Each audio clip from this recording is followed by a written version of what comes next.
So today we're at 1035 Fifth Avenue, and we're going to be discussing a really cool project. This is an office slash den library.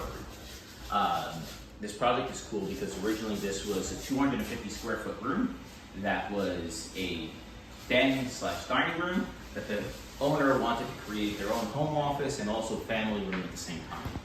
What we've done is to give this a nice, elegant look is a white oak, fully millwork walls, all shelving, adjustable shelves, and filing cabinets, storage cabinets, as well as a bar slash TV unit.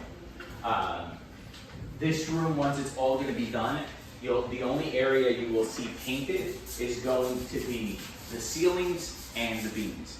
Everything else will be fully panelized with white oak veneers, including, as you can see behind you, which are all paneled walls. The frames of the windows are going to be panelized. The heating radiator cover will be fully panelized. And when you walk in, this will be completely white oak, elegant library. I keep